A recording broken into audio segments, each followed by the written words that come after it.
est-ce que tu te trouves des parentés littéraires avec des écrivains afrodescendants actuels? Est-ce que tu te trouves finalement de qui peux-tu te sentir proche lorsque tu écris? Au niveau de mon écriture, par exemple, donc quand je commence à écrire, j'invente des mots. Donc, je pense que c'est déjà un signe très, très particulier de quelqu'un qui n'a pas du tout envie de marcher sur les plates-bandes de d'autres, qui a envie de proposer son propre regard à lui. Hein, je pense qu'il y a déjà cette idée-là. Mais bon, forcément aussi, on est toujours formé. Hein, il y a toujours une question de formation. Je dois avouer, j'ai eu j'ai lu L'Enfant Noir, par exemple, grâce à ceux qui avait été laissé par l'oncle. Au niveau de la bibliothèque familiale, ma mère, bon, étant une chrétienne, ancienne d'église et puis ainsi de suite, donc elle avait principalement des ouvrages religieux, mais elle avait aussi un ouvrage, par exemple, de lycée, donc qui était une sorte de collection de textes littéraires. Donc il y avait soit des poèmes, il y avait des poèmes de Rimbaud, Mallarmé, ainsi de suite, et puis il y avait aussi des extraits de romans.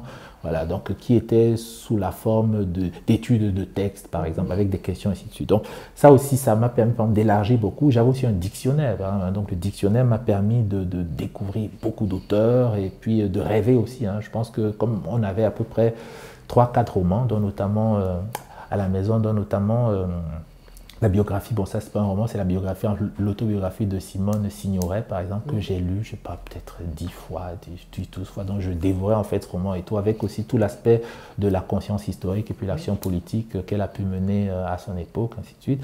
Et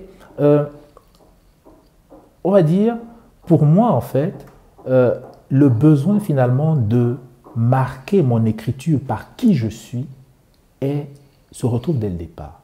Ça, pour moi, c'est vraiment capital. Maintenant, je suis formé. Mais je dois vous avouer une chose. J'ai lu L'Enfant Noir, par exemple, mais je ne peux pas dire que j'ai eu une influence de L'Enfant Noir. Et mon parcours est même un peu relativement étrange. C'est en fait que la littérature africaine, par exemple, pendant mon adolescence, m'horripilait. Elle m'horripilait parce que je n'avais pas l'impression que les véritables questions étaient posées. C'est-à-dire que le premier roman où j'ai eu l'impression que les questions étaient posées, à peu près posées, ça a été L'aventure ambiguë de Tchèque Hamidou Kane. C'est là où je me suis dit, ah ouais, voilà, on commence déjà à poser un peu les questions là. Mais sinon, je n'avais pas du tout le sentiment. C'est-à-dire que j'avais vraiment le sentiment en fait que quand on parlait de gens qui quittent le village pour venir en ville, mais moi ça ne me concernait pas. Moi je suis un citadin, je suis de Bali, donc comme je dis, de Bonanjo. Pour moi, le village, je ne l'ai jamais connu. Donc on est dans une problématique qui ne m'intéresse pas du tout. Moi, je suis vraiment dans autre chose.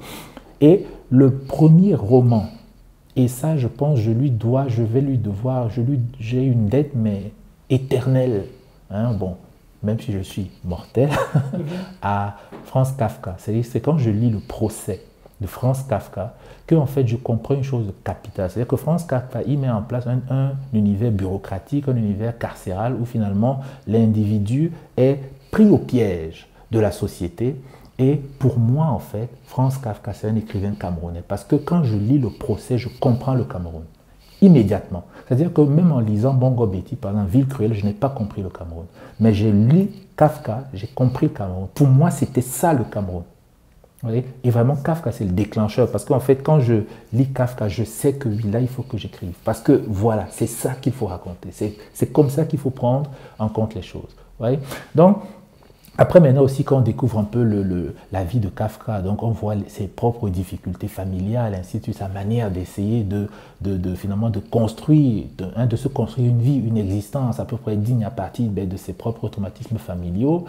Et on va dire ce qui m'éloigne relativement de lui, c'est la lettre au père. Hein. Par exemple, quand je lis La colonie pénitentiaire, c'est juste splendide. Hein. Pour moi, la colonie pénitentiaire, on peut dire que ce sont les années Ahidjo au Cameroun. C'est ça, point. Je veux dire, voilà, qu'on peut aller chercher et tout. Pour moi, il n'y a pas meilleur roman pour décrire les années Ahidjo au Cameroun que La colonie pénitentiaire.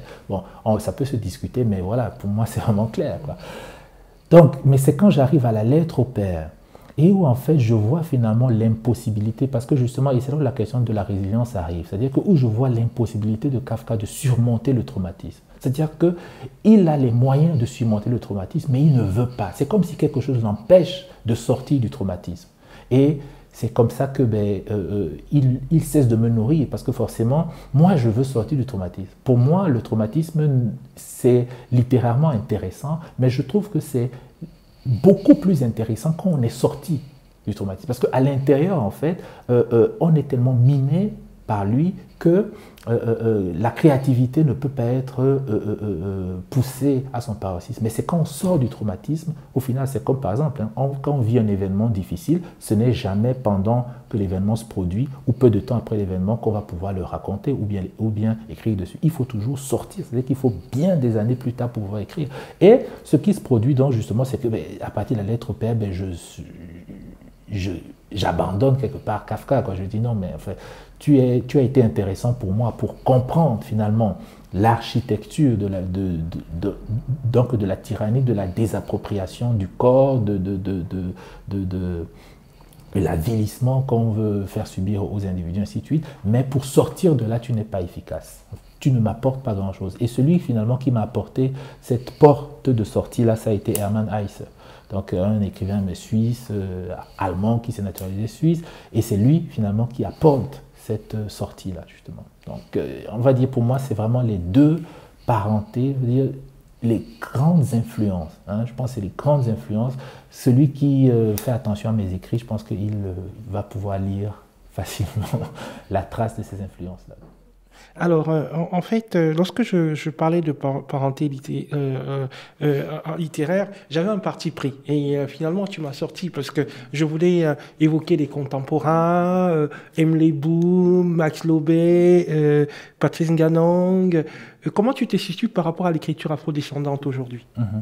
Bon, moi, ce que je peux déjà dire au moins, c'est une chose, c'est que moi, ce qui m'intéresse finalement, ce sont des écrivains qui sont en mesure de produire du sens, qui peuvent produire du sens pour eux et qui peuvent aussi produire du sens pour les autres. Première chose. Ce qui m'intéresse aussi, ce sont finalement les écrivains qui sont dans la vérité de leur démarche. C'est-à-dire que ça sera l'écrivain, par exemple, qui va dire en public comme en privé ce qu'il est. Et il n'y aura pas un écart extraordinaire entre ce qu'il est dans le privé et ce qu'il est dans le public. Parce que pour moi, ce sont des choses capitales. Quand on est dans le domaine du vrai, on ne peut pas être juste dans le vrai, dans la posture publique. C'est-à-dire qu'on est vrai aussi dans le privé. Donc, c'est déjà ce genre d'élément. Et notamment par rapport à cela, moi, je voudrais une proximité avec Patrice, par exemple, Nganang, donc qui est dans une démarche vraiment, on peut dire, de déconstruction. C'est-à-dire vraiment de déconstruction. C'est vraiment quelqu'un qui est en train de comme ça, proposer progressivement une sorte de contre-littérature camerounaise, par exemple, et même toute une philosophie, on peut dire une contre-philosophie camerounaise, c'est-à-dire donc de renverser finalement le regard, parce que lui aussi, il a un parcours particulier, c'est que étant issu, disons, d'une tribu qui est, comment on peut dire ça, qui est discriminée, qui est, oui, donc qui est discriminé au Cameroun dans les Bamileke, forcément, le regard sur lui, il doit l'inverser pour pouvoir arriver à produire quelque chose. Donc, je vois une proximité, par exemple, à ce niveau-là. Donc, pour moi, véritablement, ce qui m'intéresse, c'est quelqu'un qui est en accord avec ses écrits, qui est vraiment en accord avec ses écrits. Et je pense que oui, ici, il y a une proximité, c'est à ce niveau-là. Au niveau de la démarche, ça c'est sûr et certain. Tu as écrit un magnifique article que j'ai lu dans Libération, que j'ai qualifié pour moi de degré zéro en fait, pour comprendre en fait, la nouvelle société camerounaise auquel beaucoup de jeunes aspirent. Qu'est-ce qui a été au départ de cette lettre? Est-ce l'incarcération de Nganang? J'ai l'impression que ça va au-delà. Oui, je pense que ça va au-delà, bien sûr. C'est-à-dire que on se retrouve quand même dans une situation où on a l'un des esprits les plus brillants que peut produire ce pays qui se retrouve incarcéré. Et quand on observe juste ce que lui, il a pu faire pour d'autres écrivains qui ont été incarcérés, et on se rend compte que il n'y a pas au niveau du Cameroun des noms qui veulent se mobiliser, qui veulent prendre en charge ces situations, je me dis non, mais moi je ne peux pas laisser faire ça. C'est-à-dire que c'est juste impossible. Voilà, c'est-à-dire il faut faire quelque chose. Et ce qui m'a intéressé au niveau de l'article, c'était justement en fait de mettre en exergue la mécanique finalement qui arrive à cela. C'est-à-dire que pourquoi est-ce que, par exemple, comme notamment le thème de la dissidence, par exemple, qui est aussi très en fait, qui se rapproche aussi énormément de sa démarche, mais pourquoi est-ce que finalement cette dissidence-là, elle est même nécessaire finalement? Parce que c'est juste une question de comment est-ce qu'on peut être soi. Donc, c'était justement cette idée-là de bien montrer en fait qu'on est dans un système qui fabrique, disons, du monstre.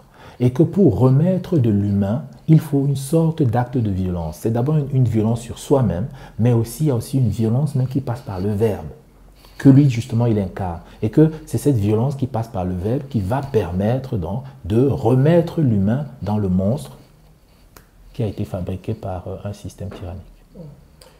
Tu écris en français aujourd'hui et tu es très marqué par tes racines. Je me serais dit, pourquoi est-ce qu'il n'écrit pas un roman en douala? Bon, disons que c'est un défi pour moi. Hein. Mais ce que déjà je peux dire, c'est que j'écris de la poésie en douala.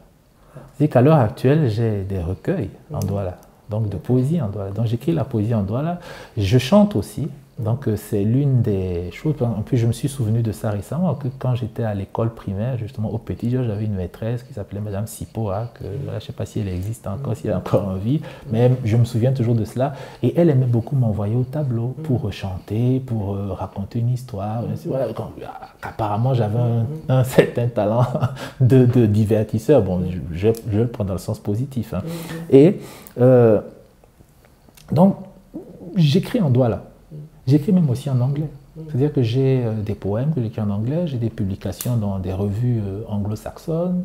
Donc, pour moi, en fait, par exemple, écrire en douala, c'est quelque chose de totalement différent que d'écrire en français, par exemple. C'est-à-dire qu'il y a, par exemple, écrire en douala, c'est en fait être avec ma mère, ses sœurs, être dans mon quartier. C'est-à-dire ça ouvre d'autres perspectives que je n'ai pas forcément, ou alors qui ne se manifestent pas, disons, d'un point de vue sensible, de la même manière, par exemple, que dans l'écriture en français. Et puis, ben, elle, dans l'écriture en anglais, on va dire, pour moi, c'est Blake, quoi, c'est le poète Blake, c'est une sonorité particulière que j'adore, qui sonne, quoi. C'est un peu toute cette musique, la soul et tout qu'on adore maintenant. Donc, c'est toute cette sonorité, en fait, mais que je n'ai pas du tout dans la langue française, par exemple. Donc, pour moi, par exemple, l'écriture, que ce soit en douala, en anglais, en français, est totalement différente parce qu'il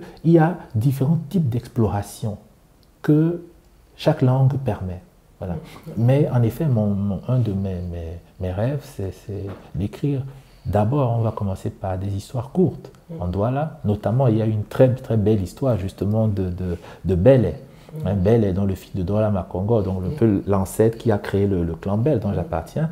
Mais il y a une histoire de rivalité entre lui et son frère Priso, donc Priso qui fera après Bonapriso par exemple. Voilà. Donc il y a une histoire de rivalité qui est très très intéressante, dont les ressorts romanesques sont fabuleux. Et une histoire pareille, j'aimerais bien l'écrire en douala. J'ai déjà commencé à l'écrire en français, mais elle, je pense que si j'ai assez de temps, oui, je la réécrirai sûrement en douala aussi. Alors, nous allons parler de tes rapports au Cameroun. Le Cameroun a été présent tout au long de cet entretien. C'est une question simple. Alors, tu es camerouno-optimiste ou camerouno-sceptique par rapport à l'environnement actuel? Bon, je ne me pose pas forcément les questions, la question dans ce sens-là, c'est-à-dire qu'est-ce qu'il faut être optimiste, est-ce qu'il faut être pessimiste? Parce que j'ai justement découvert quelque chose, et vraiment tout ça, ça part de la découverte du point de vue, c'est-à-dire donc de cette curiosité en fait, qui était que, ben, enfant, quand on disait quelque chose sur quelqu'un, par exemple quelqu'un de mon cercle familial, j'allais en fait vers cette personne, j'essayais de l'étudier pour voir en fait si ce qu'on avait dit d'elle correspondait à ce qu'elle était. Et ce que j'ai découvert, c'est en fait qu'il y a toujours une dissymétrie dans le regard qu'on porte sur les choses, les objets, et puis ben, forcément aussi sur un pays. Donc moi, je ne me pose jamais la question de savoir est-ce que je suis optimiste ou pessimiste. Moi, ça ne m'intéresse pas forcément. C'est moi la question principale. C'est pour ça que quelque part, j'aime toujours d'abord exclure les concepts quand je m'exprime. La question principale, en fait, c'est comment être moi-même, comment être fier de ce que je peux faire, comment aussi être libre, capital, comment être libre. Parce que je pense que c'est même ça la véritable question que tout Camerounais doit d'abord se poser. Tout Camerounais doit d'abord se poser, c'est comment je peux être libre. Parce qu'il ne faut pas oublier une chose. nos ancêtres sont arrivés au Cameroun parce qu'ils fuyaient principalement l'esclavage. Quand on regarde au niveau de la collection de la mémoire orale, ainsi de suite, ben, c'est des gens qui fuyaient l'esclavage. Donc ils sont arrivés là. L'esclavage les a repris dès qu'il a été réintroduit par la suite au niveau de la côte, mais ils sont arrivés là pour fuir l'esclavage. C'est-à-dire qu'ils avaient un désir de liberté. C'est pour ça qu'ils se retrouvent là. Donc la question de la liberté est centrale quand on sait par exemple ce qui se passe après par la suite avec la colonisation et puis ainsi de suite. Donc être finalement camerounais, c'est en fait avoir à se poser la question comment je peux être libre, moi en tant qu'individu, et comment mon pays peut être libre, c'est-à-dire comment est-ce qu'on peut empêcher qu'à l'avenir, n'importe qui vienne chez nous, fasse ce qu'il veut, et puis on l'accepte sans faire grand-chose. Donc je pense que c'est vraiment des questions capitales. Donc moi je pars en fait finalement de là, c'est-à-dire que je pars en fait en disant que finalement être camerounais, c'est en fait être en mesure de répondre à cette question-là de comment est-ce que je peux être moi-même, comment est-ce que je peux être libre. Et donc à partir donc de là maintenant, il y a une question de devenir, puisque ma situation de départ, hein, quand je me pose cette question, ça veut très bien dire que dès le départ, je ne suis pas libre et que je ne suis pas moi-même. Donc, pour moi, plutôt donc, être camerounais devient donc de l'ordre du projet. Donc, je ne sais pas si ça peut se recouper sous l'aspect optimiste, mais ça devient de l'ordre du projet. Et puis, c'est vital, parce que si je ne peux pas régler cette question d'un point de vue personnel, collectivement, ça ne se réglera jamais. Or, c'est crucial, c'est-à-dire qu'un pays ne peut avancer à rien, et de la même manière, un individu ne peut avancer à rien du tout s'il ne peut pas régler cette question de comment est-ce que je peux être moi-même, et quand il est lui-même, comment il peut être libre. Parce que être libre, c'est quoi finalement? C'est de préserver qui on est. C'est finalement donc juste ça, donc de préserver qui on est. Donc je pense que c'est de cette manière que je vais plutôt articuler cette question-là. Et donc si ça entre sous l'aspect de l'optimiste, on va dire donc que je suis optimiste. Alors, tu es l'auteur d'un recueil de poésie qui s'intitule « Les Saints de la Monte ». Alors, parle-nous de ce recueil. Le théâtre des Saints de la Monte, ben, c'est en fait le quartier Elixono à Yaoundé. Tout se passe en fait à Elixono. Je ne sais pas si je laisse des traces, mais c'est véritablement là. Et en fait, Elixono, finalement, c'est quoi pour moi? C'est deux choses. C'est deux choses qui sont centrales. Elixono, d'abord, il y a la gare. Il y a la gare. Donc, quand j'arrivais à Yaoundé, parce que j'avais un grand-père, donc le frère de la mère de ma mère, qui habitait donc juste au-dessus de la gare à Elixono. De son balcon même, on voyait la gare et tout. Et quand j'arrivais à Yaoundé, j'arrivais par le train. Donc ça m'a beaucoup marqué, les trajets en train. À un moment, il y avait même la couchette et puis ainsi de suite. Donc le train couchette, j'adorais vraiment le train couchette. Donc il y a déjà ce souvenir-là. Et ce grand-père, en fait, ben, finalement, qu'est-ce qui m'a apporté? Ben, c'est grâce à une de ses filles, décédée maintenant, Calixte, par exemple, que je découvre le jazz, par exemple. Et donc, elle m'initie au jazz, elle m'offre un radio-cassette, elle m'offre des CD, on en fait des cassettes à ce moment-là, de jazz. J'avais même aussi fait des enregistrements de certaines de ces cassettes, ainsi de suite. Et puis, ben, c'est comme ça que j'entre donc, au jazz, et puis qui reste jusqu'à présent une grande passion pour moi. Donc, il y a déjà cela. Principalement. Donc cette ouverture-là vers un autre mode musical dont j'écoutais à ce moment-là plus du rap, un peu de soul, ainsi de suite. Et là, j'entre dans une forme beaucoup plus accomplie. Et puis ben, le grand-père, lui, il écoutait la musique classique. Donc aussi, je découvre la musique classique par son prisme, donc ce qui me nourrit aussi jusqu'à présent. Donc on peut dire un des apprentissages finalement de ma sensibilité passe par là. Parce que pour moi, en fait, je pense que quand on écrit, on est dans le rythme, et quand on est dans le rythme, on est dans la musique. Donc forcément, par exemple, j'écris beaucoup en musique, par exemple. Donc j'écris beaucoup en musique, et donc forcément, il y a des translations comme cela qui se produisent, où on recherche, où on traduit dans l'écriture un rythme musical, par exemple. Donc il y a ce premier aspect, et puis ben, il y a un deuxième aspect qui est aussi une relation. Donc, quand j'étais étudiant, donc, elle habitait à Elixono, donc une copine quand j'étais étudiant, et vraiment on a vécu une magnifique histoire.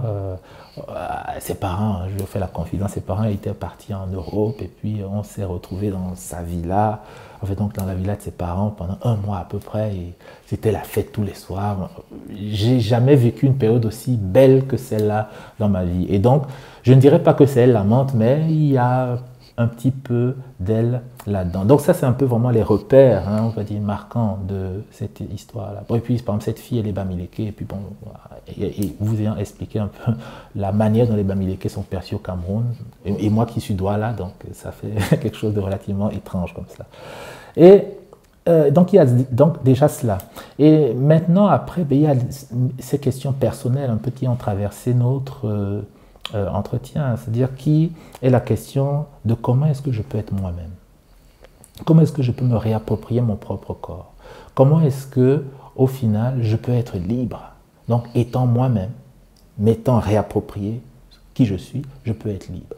Et c'est un peu cela que j'ai essayé d'explorer à travers ce poème, donc qui est un poème de 62 pages à peu près. C'est vraiment cette question que j'ai essayé d'explorer en finalement ayant cette idée que je ne peux être libre que si je me réapproprie moi-même et si je retourne surtout vers la mémoire oubliée, vers ma mémoire oubliée. C'est-à-dire que mon corps finalement garde cette mémoire oubliée, garde le traumatisme de cette mémoire oubliée, comme par exemple, je pense que vous avez déjà dû entendre parler de ces des traces, par exemple, de l'esclavage dans le corps des esclaves. C'est-à-dire que, même des manières d'être, des postures peuvent être rattachées à un traumatisme qu'on essaye de résoudre de cette manière-là. Donc ça reste dans une dimension inconsciente. Et mon idée, c'est en remettant finalement tout cela dans une dimension consciente, on peut arriver à résoudre ces traumatismes que nous portons en nous, qui sont même fondateurs quelque part de qui nous sommes, mais qu'on ne peut pas laisser juste sur le plan de l'inconscient. Et grâce à cela, on peut s'affirmer, être libre et au final être heureux, parce que c'est quand même aussi ce qu'on recherche, non? C'est d'être heureux, bien sûr. Oui. Donc c'est véritablement cette démarche-là. Et puis je dois aussi avouer quand même, parce que bon, pour moi, ne pas le dire, peut-être quand je parlais de mes influences littéraires, je n'irai pas jusqu'à le mettre comme influence, mais je le mettrai quand même comme étant un poète qui m'a énormément secoué. C'est le cahier d'un retour au pays natal de Césaire, c'est vraiment secoué. Et donc, quand même je fais le choix de faire un long poème, je pensais à Césaire. C'est-à-dire que c'est peut-être un peu prétentieux, mais c'est-à-dire que j'ai un peu voulu aussi quelque part faire le cahier d'un retour au pays natal de mon époque, comme Césaire l'a fait à son époque. C'est un peu, voilà, je vais vous l'avouer comme ça, c'est un peu l'idée, hein, un peu le projet, ce que je dis, mais je vais faire le cahier d'un retour au pays natal de maintenant. Le fait de créer des mots, quand tu as parlé tout à l'heure, moi je pensais à Césaire. J'ai d'ailleurs failli le dire tout à l'heure. Oui, je pense qu'il y a aussi de cela dedans. Oui, c'est une excellente référence. Oui. C'est-à-dire, bon, après maintenant, ce que je peux dire aussi, c'est que c'est pour ça que je n'ai pas voulu le citer, parce que je me détache aussi de lui. C'est-à-dire qu'au niveau de ma perception des choses, je me détache de lui. Mais quand même... C'est le procès de la négritude? D'une partie, oui, parce que je pense que c'est juste du temps perdu. Hein, c'est-à-dire qu'on n'a pas forcément besoin de passer par là. Et en plus, bon, c'est toujours très critiquable, par exemple, mais moi, j'aurais été plus intéressé, par exemple, par, disons, la formation d'une élite économique. C'est-à-dire que, par exemple, des intellectuels, par exemple, au lieu juste d'affirmer l'individu simplement, mais passe par la formation d'une élite économique, par exemple. C'est-à-dire que de dire, par exemple, okay, bon, ben, pour justement pouvoir s'affirmer, par exemple, qu'est-ce qu'on peut permettre pour qu'une élite économique surgisse, et puis ainsi de suite. Donc, et quand même aussi après, on se rend en fait compte que la simple idée, disons, de la fierté, par exemple, vous voyez, moi quand je dis il faut retourner à soi, je ne dis pas qu'il faut être fier de ses origines, qu'il faut les revendiquer, qu'il faut les clamer, et puis ainsi de suite. Non, c'est-à-dire c'est juste en fait qu'il faut se réarticuler par rapport justement à cette histoire. Parce que ce qu'il ne faut pas oublier, c'est une chose, c'est que l'avenir est peut-être incertain, il est peut-être long, mais le passé, lui aussi, il est très long. Et on est tous issus quelque part de ce passé-là. Donc, c'est-à-dire qu'on ne peut pas se couper, comme par exemple dans notre, disons, comme le projet colonial, par exemple, a voulu nous insérer dans cette coupure-là. C'est qu'on ne peut pas se couper, parce que ce qui se produit en fait, c'est quoi? Ce qui se produit en fait, c'est que nous devenons des individus, pas hybrides, mais des monstres. C'est-à-dire que nous ne sommes en accord avec rien, que ce soit en accord avec notre passé profond, que ce soit en accord même avec, disons, les nouvelles valeurs qui nous sont apportées. Et donc on devient des monstres parce qu'on n'a aucune assise solide dans nos propres existences. Et quand on n'a pas d'assise solide dans nos propres existences, je dis, vous pouvez faire tout ce que vous voulez, vous n'allez jamais amener un pays vers la prospérité, vous n'allez jamais amener des individus vers le bonheur.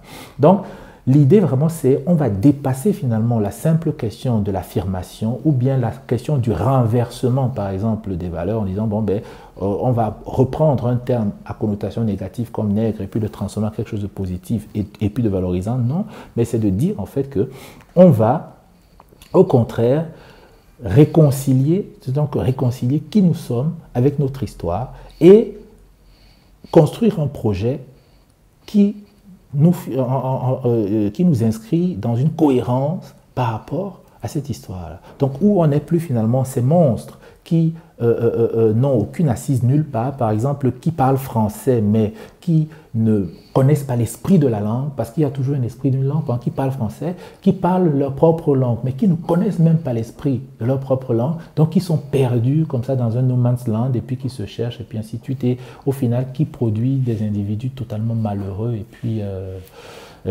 qui tournent en rond, comme dans un cercle infernal où ils ne peuvent pas sortir. Merci beaucoup, Bema. Merci. Merci.